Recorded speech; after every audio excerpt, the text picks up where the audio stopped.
did it continue? Was it just an ongoing progressive thing? Did you have good days, bad days? Were you stretching, like thinking they're stiff? Okay, I got to stretch. Yeah, I tried all of that. And did any of that work? No, it didn't. It just progressed. And it was, like I said earlier, it was just stiffness. Yeah. It didn't hurt. So I was like, I'm getting old. I'm getting old. Oh, Exactly. my, now anytime Huron has a little old. stiff leg, he's going to be like, babe. So I got a question on the insurance deal, because we're in I'm self-employed, and people that have a job that supplies health insurance, God bless them. Thank goodness. I said when the healthcare law was passed, that was a blessing to me, because I was able to afford healthcare now. So why didn't you go to the Obamacare? Obamacare. I was unemployed, not making any money. Right. It was honestly a pride thing. Yeah. Like we were talking about earlier. Yeah. I didn't want handouts. So we were talking about Medicaid, because you're on Medicaid, and Yeah. Medicaid is helping you through this thing. So talk about this, Medicaid, and what is it doing for you? And when we're going to talk about the handout thing, it ain't a handout. No. Yeah. It's a hand back. I'm giving it to you. Now, can I have you back? paid into Yeah. it. You paid into the system. I use that to justify it. After paying taxes all these years. Yeah. I'm utilizing that money that I've paid out, but no, I don't really have much to say. I literally went into the emergency room. I didn't have any of that set up. They did it all for me.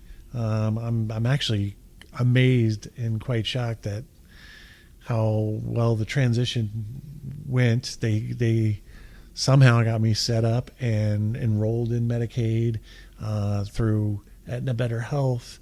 Did they do your disability for you as well, like your disability paperwork for you? Because these emergency situations, they can absolutely bypass everybody that's in the waiting process. Yeah. They can bypass them straight to the front of the line. Right. My mom, when she was going through the worst of her health care stuff, because she was a resident of Delaware and had come down here to live, when we had to take her in for emergency surgery, when I say by the time she got out of surgery, her paperwork was finished, her insurance was instated. I mean, it was all done. I've seen it. Correct me if I'm wrong, Steph. Don't they have staff? It's called patient advocacy. Oh, so okay, people from patient advocacy and that's, will do it for that's you. all they do is okay. That's what I was wondering. They advocate for the patient. Like, they do not work for the hospital. They literally work for the patients. And let's be honest. Let's be honest about it for a minute. The doctors and nurses, they want to get paid, right? Yeah.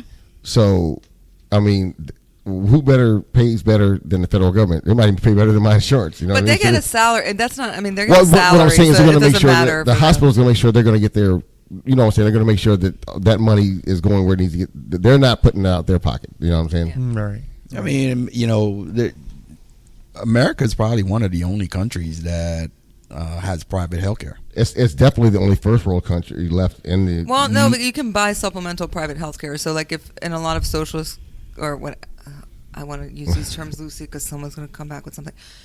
It's okay. Countries with healthcare, like, they're good for preventive, but then if you have an emergency, it can be an issue getting in. But if you have supplemental private, then you'll get the same service, right? So it's none of it's perfect. I give you the. We're not going to save everybody anywhere. I give you the perfect example of what you're talking about, Patricia. In Jamaica, where I'm from, my uncle needed to go to the hospital.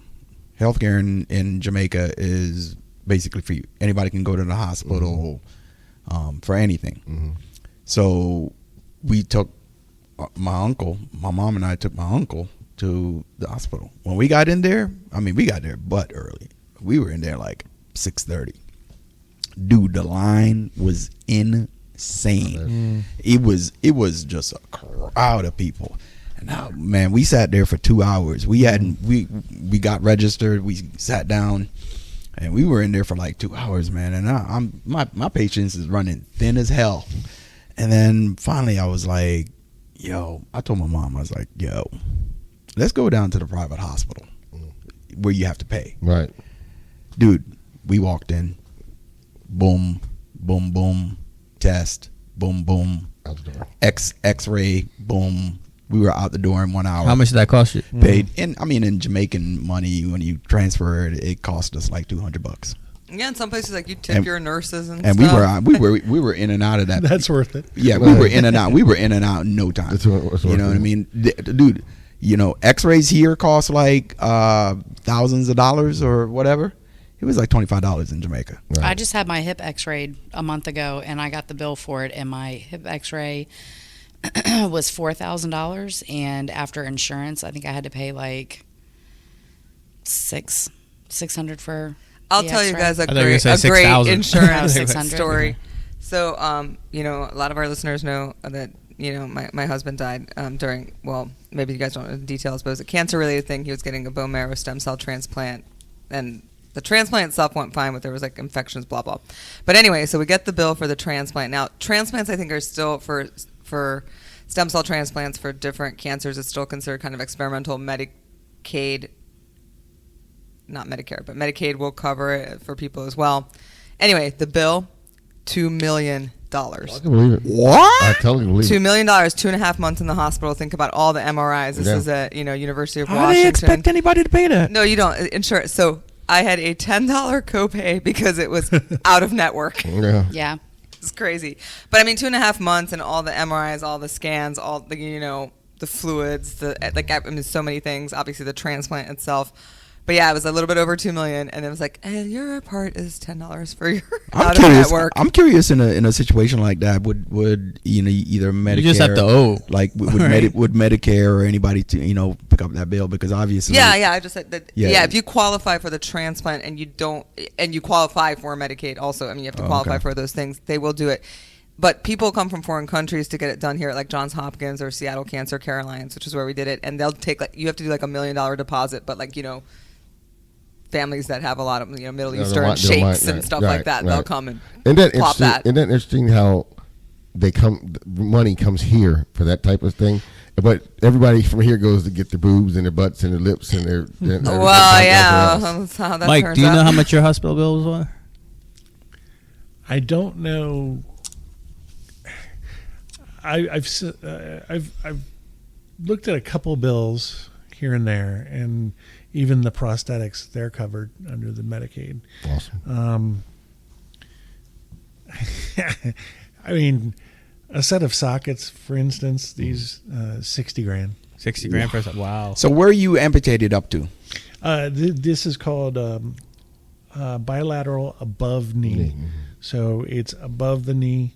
That's what I was going to get into with the, like you were saying, getting used to the prosthetics.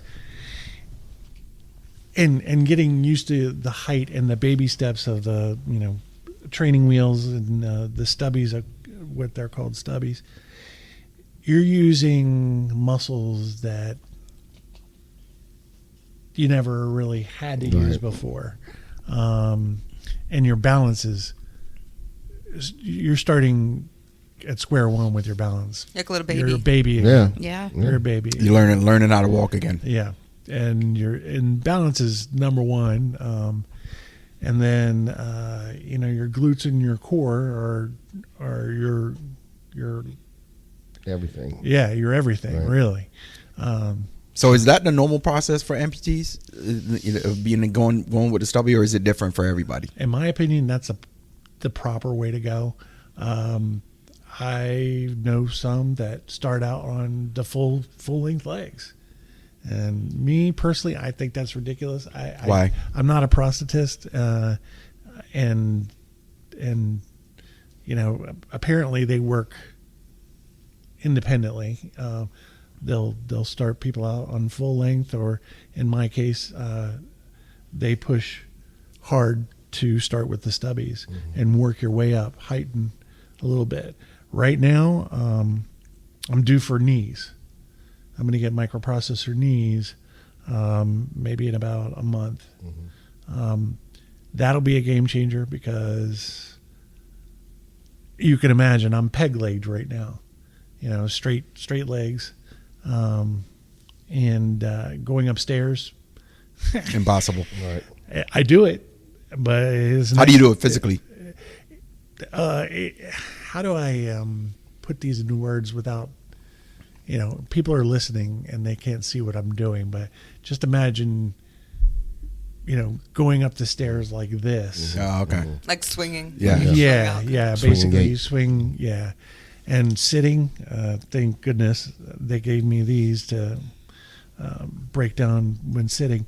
But again, to stand up, I have to straighten my leg, and now I'm at an angle, so much of an angle that you can't get up on it. Yeah. I thought those they kind of look like their knees though, right? They bend down. They're just there so that I can fit in a car or sit in a tight space.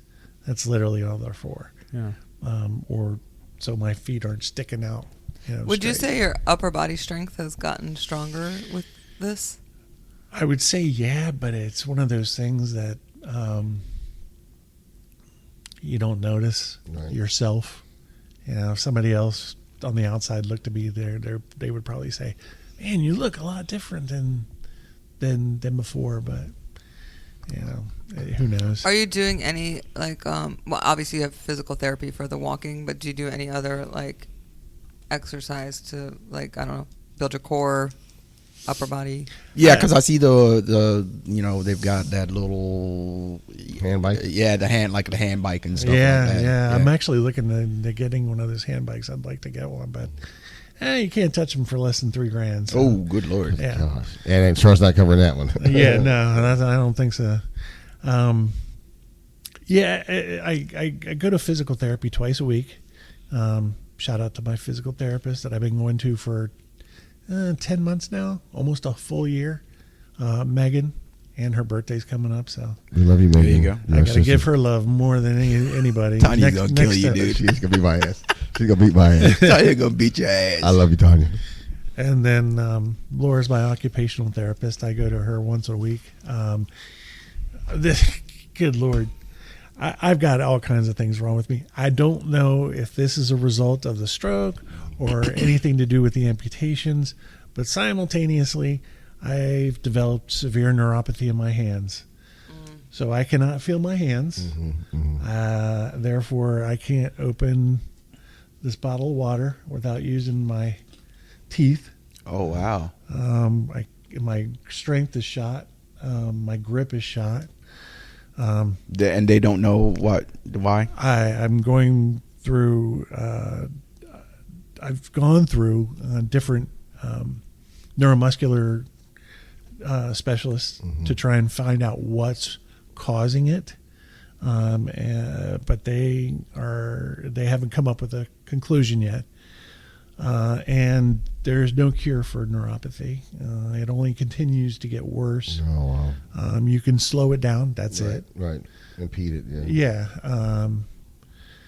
But I wonder how bad is it going to get before, what. Are you thinking they have to amputate?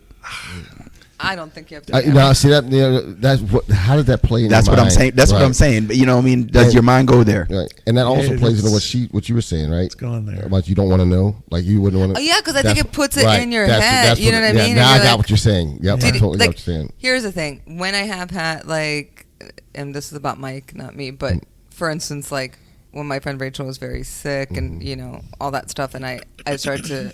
I had that panic attack, and then I thought I had high blood pressure, and I was freaking out. I did go see a doctor. I only had an OBGYN, and I called him, and he's like, "Honey, do you have a regular doctor?" And I was like, "Well, no." And he's like, "Go to Dr. Sheen, shout out, who I've seen twice in my life, and I like to call her my doctor. But it was his wife's doctor. He highly recommended her, so I went to her. Once she was like, it's probably all in your head. Then I went back for my regular checkup. She an EKG, all that. You're fine, Has whatever. someone moved in with you yet? But anyway, I do go if it's very acute, but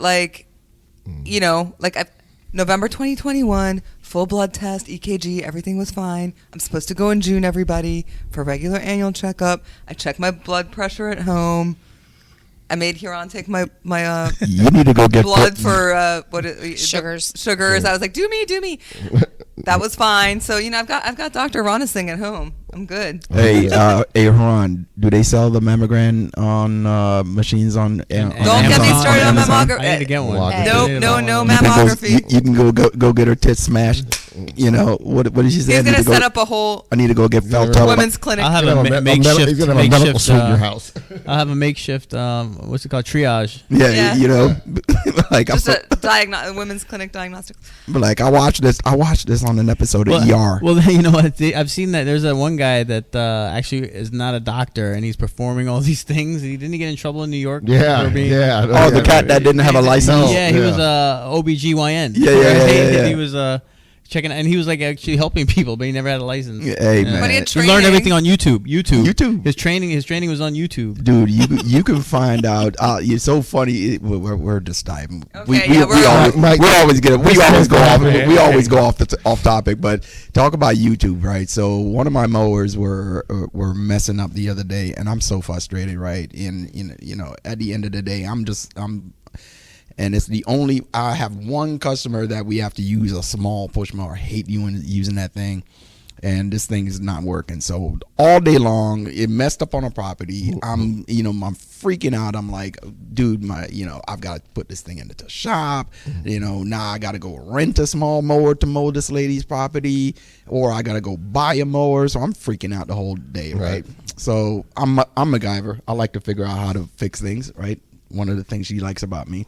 So I'm I got this thing up. I'm like, I have no idea what I'm doing. I'm just, I've got, the blades were touching or whatever, right? So I hit a rock and the two blades got off alignment, right?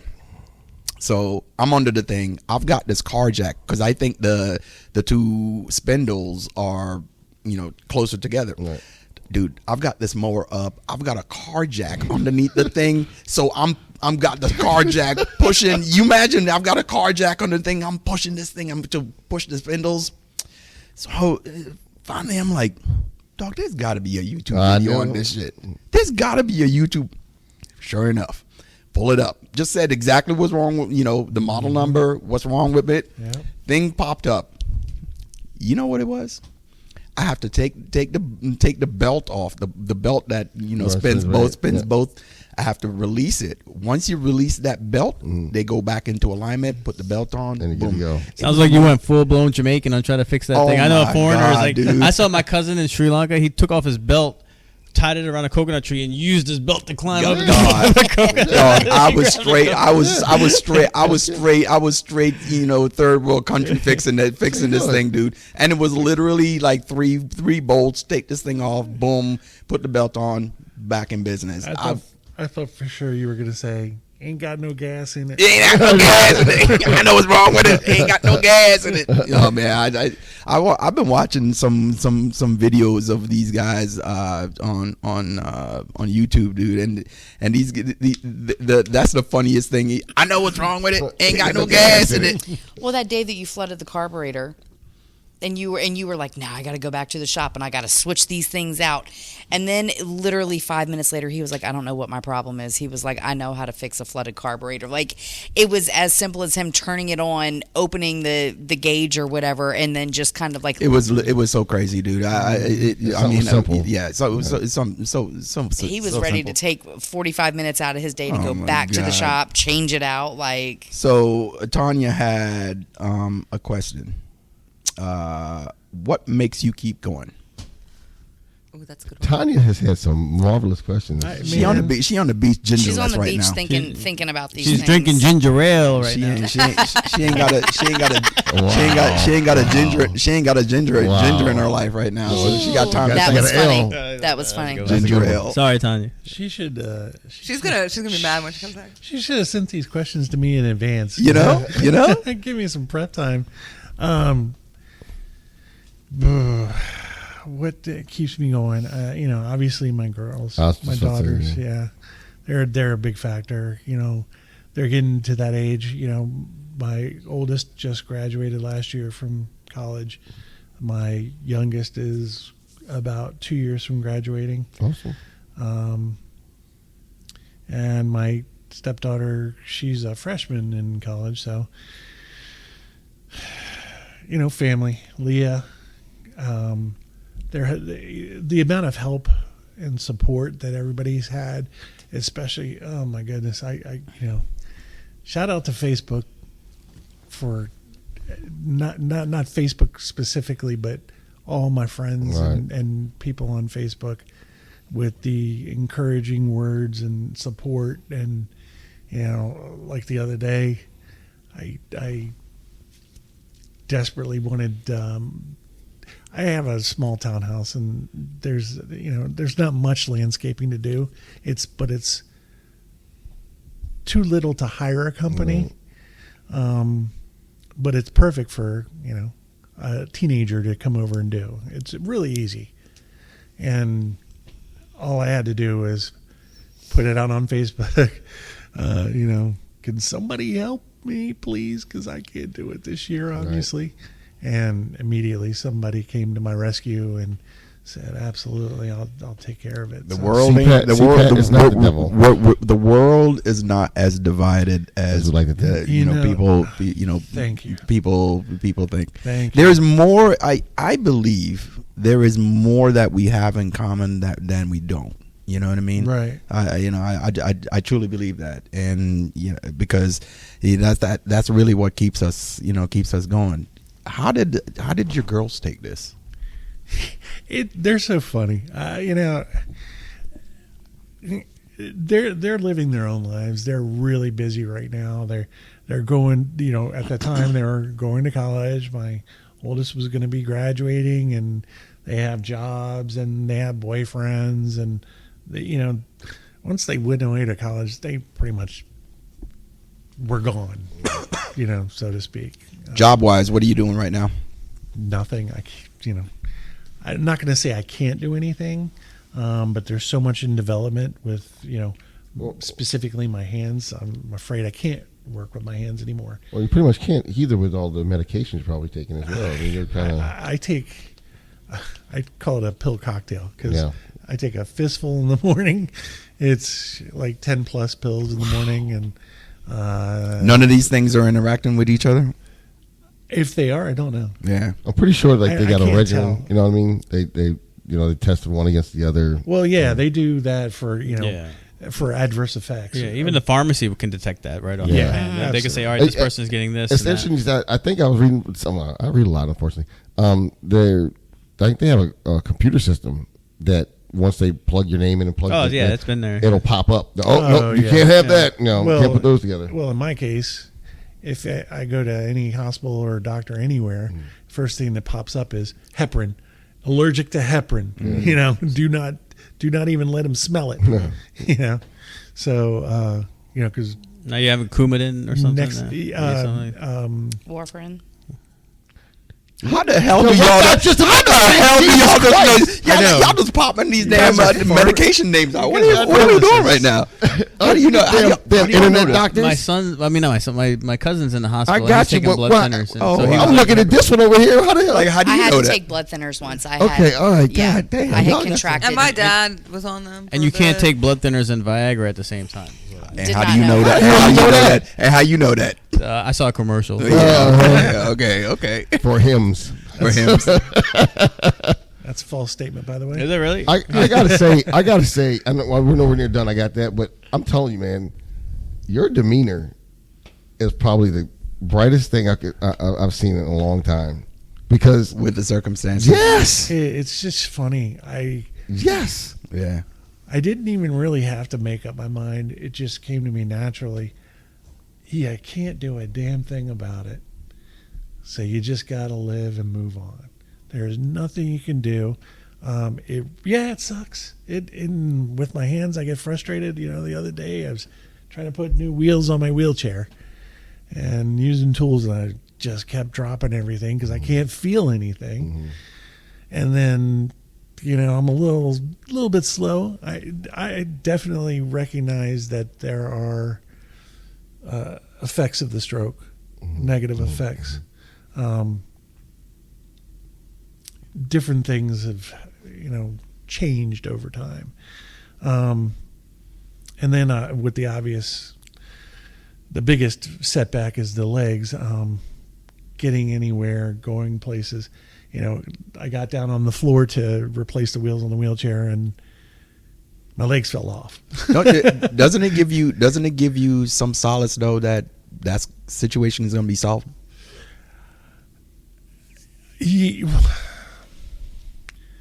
No, because I don't know if it's going to be solved to my satisfaction. Right.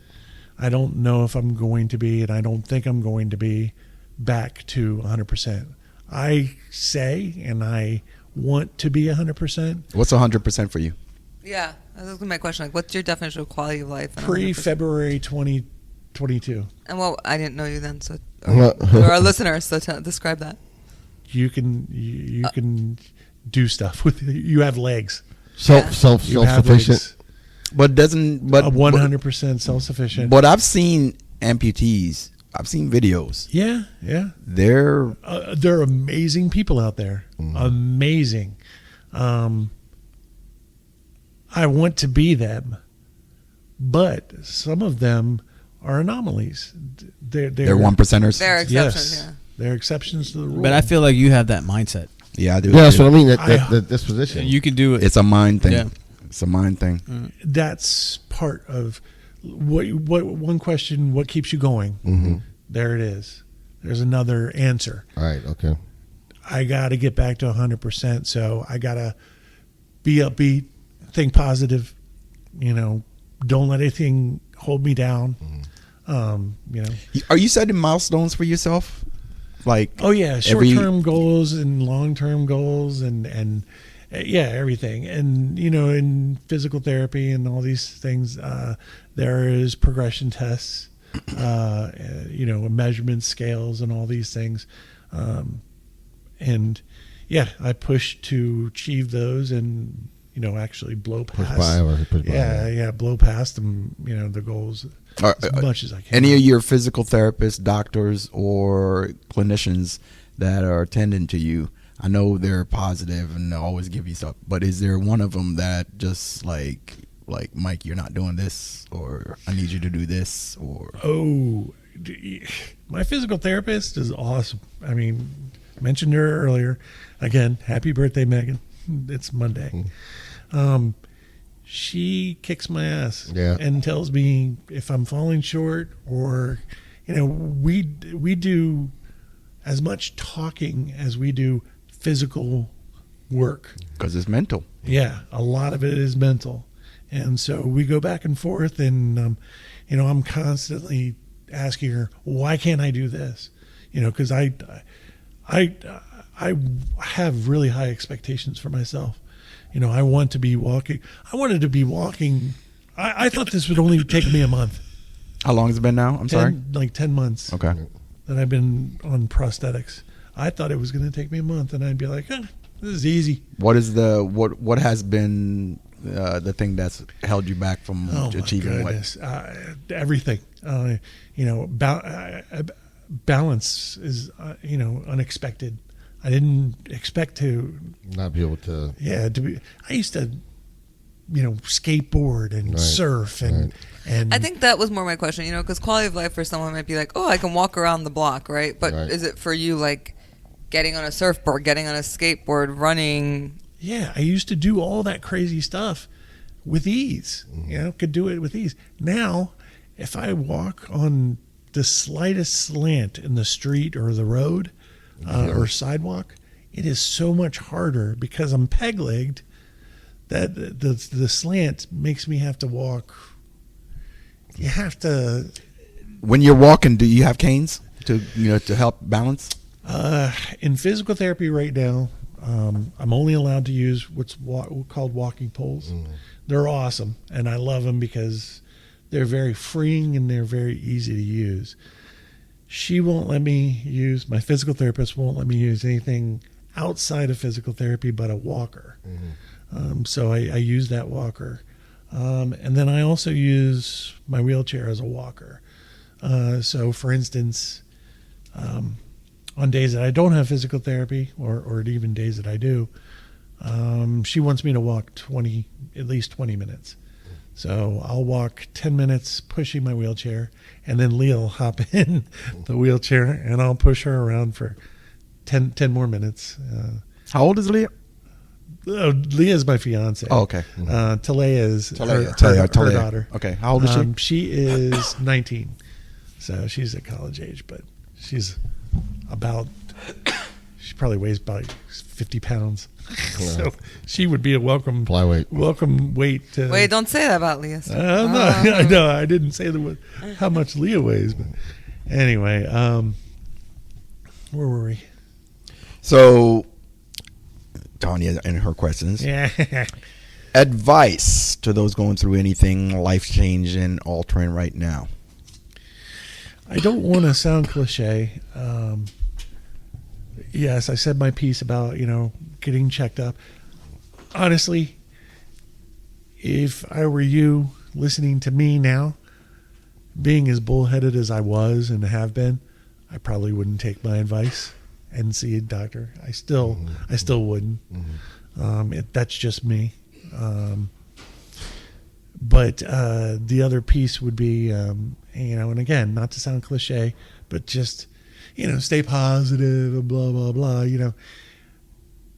Everybody acts different and reacts different. And I very well could have gone down the hole of depression, right, and not gotten back up. Unfortunately for me, the stroke actually prevented me from going down that hole of depression. right.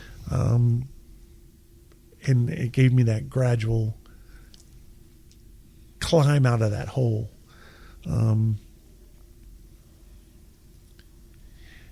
It's hard to describe.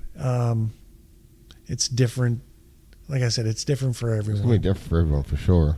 But if they could adopt I'm telling you, man, I'm sitting next to you's been cool, because I'm sitting there going, I'm like, damn, this dude's more positive than I am. I wish that upon anybody that has a hardship and has the ability to be like this. And I'm not sure why. We've gone over, what motivates you and so forth. And a lot of people, most of it is people, people in my life that have kept me going. But I really can't explain it. I just, to be honest with you, diving into my persona, I'm pissed off. So this sounds strange, but being pissed off motivates me to be happy. There you go.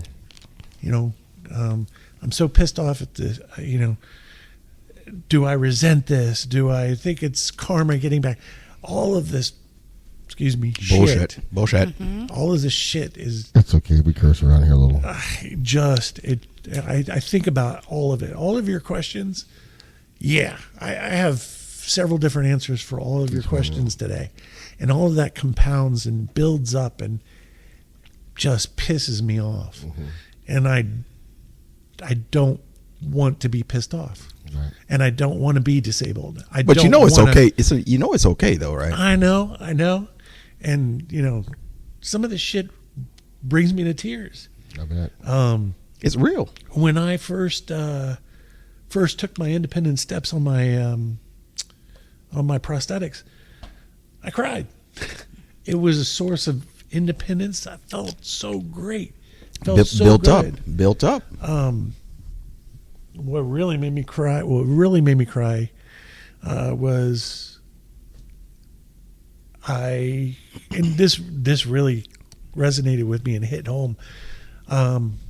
This was about a month ago. I was in a restaurant and I went to get up, and again, my peg legs basically. The seat was so low and my legs were so long at the time. And the floor was really slippery. I couldn't get traction to be able to stand up. Next thing I know, I'm on the floor of this restaurant. It's crowded. Half the wait staff's trying to help me get up. half of the, a bunch of patrons, the other diners are trying to help me up. And it was just the most humiliating and embarrassing moment of my life. Mm-hmm. And then feeling helpless. And didn't you feel like saying, get the hell off of me? Yes. I felt, yes. I'm not gonna lie. If that situation happened to me, I think I would be. But I would force myself to get the hell up myself. I had to. Sorry, you'd be yelling at everyone. Get away from me. Get away. I had to. I had to hold back, right, pull back, and rewind, and try to help those help me. Yeah, and tell them what to do and what have you. And my poor daughter, that was the one thing. My oldest was with me, and my leg fell off in the middle of it, and one person was trying to help me put my leg back on, and of course my daughter, kind of knows more than the average person by now how to do that kind of stuff. She yanked the leg away from the person. I was like, I can do it. I got it. She helped me with that, but that hit home like no other. That was the first time I really felt I'm disabled. Doesn't that drive you though? Doesn't that drive you to make you want to push harder? It did. I mean, I like I said, I went home and cried. but I was, at the same time, I'm like, F that. I got physical therapy tomorrow. Yeah. Let's do it. Yeah. You got to move on. What is the one thing you said you felt might have been a contributing factor at the beginning of this podcast? You said there was one word you used that said might have been a contributing factor as to why you got in a situation, why you didn't go to the doctor, why you didn't do that self-preservation. You said the word pride, right? Yeah. So therein lies the same thing with the thing at the restaurant the other day. There has to be some kind of, even the most able-bodied person or the most able-minded person, everybody needs help sometimes, and some need more help than others. And it's okay. It's okay. I'm struggling. I'm really struggling a lot with understanding that. Well, not with understanding. I know that I need help in certain situations, right, and there are certain things that are going to arise, things that I should be careful about, being on the blood thinners. I'm supposed to be deathly afraid of hitting my head, but I'm still struggling with what was my lifestyle back then, pre-amputation, which was I didn't give a flying F about getting on a skateboard or anything, even at my age, Carefree. Yeah, it wasn't long ago, like a couple of years ago, some kid came by on a ripstick, and I was like, damn, I want to learn how to do that. No helmet, Yeah, that's what I told. And, I got on, and took off, That's what I told a friend of mine that went through a stroke. Say, you're not that dude anymore, man. Yeah. You're not that dude. Unfortunately, and I'm coming to terms with it. It's a new reality. It's a new reality. It's got to be a new me. It's a new you. It's a new you. But it doesn't have to. You have to create your new, whatever your new is. Don't say it. Everybody said this one thing, this one term that just irritated me to no end. They kept telling me, you have to get used to the new normal. No. F that term. No, I don't even. I don't even say the normal. I say the new you. I say the new you. That's okay. And you have to define. You have to define what that new you is. Right. And what the new normal is going to be. Yeah, you have to. You have to define that. I hate when people say that. Yeah, you have to define because they're looking at you. That means you're stuck to here define and you're normal? accepting. Yeah, I mean, right. I hate that. Yeah, who's Right. to define normal? I hate to tell you all who grew up in the double deuce. There is no such thing as normal. Right. I mean, Well, Patricia's Right. an alien, so there is no normal. that's true. She thinks she's an alien. That's So true. there's that thing about I believe her. The mothership is coming for me. I believe you. I believe you. well, I mean, there is a missing link, right? You can jump on with the So- Mormons. The Mormons they got a spot for you out there. It's all good. And the Scientologists. Yeah. Scientologists. Well, That's they're- not they're- Mormons that believe in that. You're thinking of the Haley's Comet people. No. Mormons don't think they're aliens. When you get into the, we'll have that conversation because it's a long conversation. That's the next episode. Mormonism. Are they aliens? No, there is a planetary out of planetary concept in Mormonism at the end of it. There you go. You're a Mormon. Yeah, I mean, Patricia's a Mormon. They're coming to get. Yeah, they're coming to get you. Yeah, so- Hence the reason why you don't want to know, because you're superhuman. Yeah, I don't need to know. Well, You're superhuman. There's nothing is wrong with you. Oh, You're like perfection. It's It's just me and Taylor Swift. She made some comment about feeling alien too, and I was like, Tay, So that's it's right. you Get it. and her. And I can't sing the song. yeah. Mike, brother, Been a long road been a long road. in a short time. Been a long road. But it's not over yet. Life comes at you. Life comes at you fast sometimes. Does it? It's still the beginning, and I got to know that. You got a long road ahead. And a long, You got a long road. good life. You got a long good life. ahead. Well, hopefully I do. I don't. I'm Well, 51 now, so hopefully I don't kick the bucket. But Well, you're halfway there. We're all halfway there. Right. yeah, exactly. We're I always halfway say- there. I'm not 50, and We're on the- Steph's not 50. we're on the Thank backside. you. Hey, look, We're 50. we're on the backside We're of in, we're in the things. 50s here. So. Uh-huh.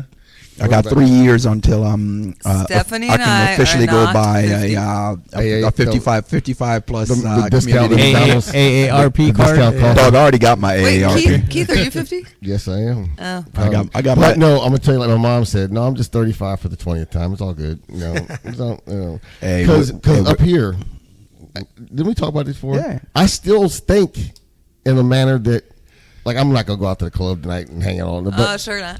yeah, I don't do that. But up here, I don't feel any different. I know what you mean. You know what I mean? Yeah, I'm sure. We were talking about it yesterday. When I was in my 20s, I thought 50-year-olds are decrepit. Decrepit ancient individuals. Oh, God, like 40. I was like, no, that's I sad. was like, those cats are. I'm 52. Yeah. And I got a lot of freaking energy, dude. I got a Listen, lot of energy. Martha Stewart on that cover of Sports Illustrated Gave 81. me life. I ain't gonna lie. Get it, girl. Gave Didn't me she look life. good though? Hey, let me tell you Shout out, something. Martha. I don't mean, care. I don't was care. that airbrushing? There's a little bit, Nah, but I mean, that's come called- on. So no, there's not no, enough airbrushing. That's called snoopersize. Here's the thing, like, sure, it's makeup. She's got the spray tan. She did admit to having some filler. She probably has had like other non-invasive stuff, but she was a model when she was younger.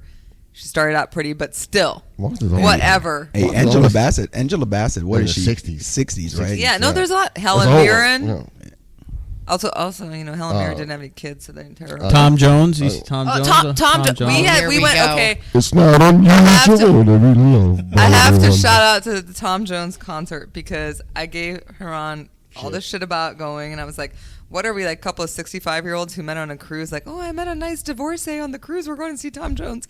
It was a great show. The man is a month shy of 83. So cool. He's still there doing the show. His voice quality, amazing. Amazing band. I apologize, Ron. It was a fantastic show. Oh, wait a minute. I accept your apology. Yo, you went and got the tickets? Yeah. Well, it was my suggestion. Yeah. Shiny ball He guy. loves Tom Jones. Where were you Look at at for you. this conversation before? That was a joke. His Facebook post about seeing my favorite performer, that was his joke because I was giving him such crap about it. And then it was He fantastic. talked about this before, and we all laughed that he was a Tom Jones fan. Oh, Just so you know, Mike. this Tom Jones happens- is a man. this happens It was every fantastic. episode, Every episode. You're Well, hopefully, We're I free was flow. hoping that this would occur because I don't have that much material. you know what? You know, we're free flowing, put the dude. spot. Look, We're free flowing here, dude. We'll dive off into all kinds of. We'll pull it back at some point. Tom Jones for president. normally Pat has what we call Pat gets in your ass time. Nah, but this ain't this ain't that show. This ain't that show. This ain't that So show. you got lucky with that one. I'm Yeah. definitely. I almost threw my underwear at him. I gotta I'm find telling out. you. Whoa. I gotta find it. Whoa. You're too much, dude. I feel that. I'm about that life. I definitely want to figure out. You know, I You don't had know, some dude. man boxers. Shitty drawers. Is your Mother. non-monogamous people, are they going to come on the show? The ethically non-monogamous I, couple. thought we were debating having them. So I'm not gonna lie, I'm being a little petty about the subject because when I initially brought this up, he was like, I'm not trying to have Maury Povich on the show, and that's not what our show is about. And then But I have one opened of up. you brought something up about swinging, and all of a sudden he was like, oh yeah, by the way, can you get in touch with those people? I can get in touch with them all day, every day.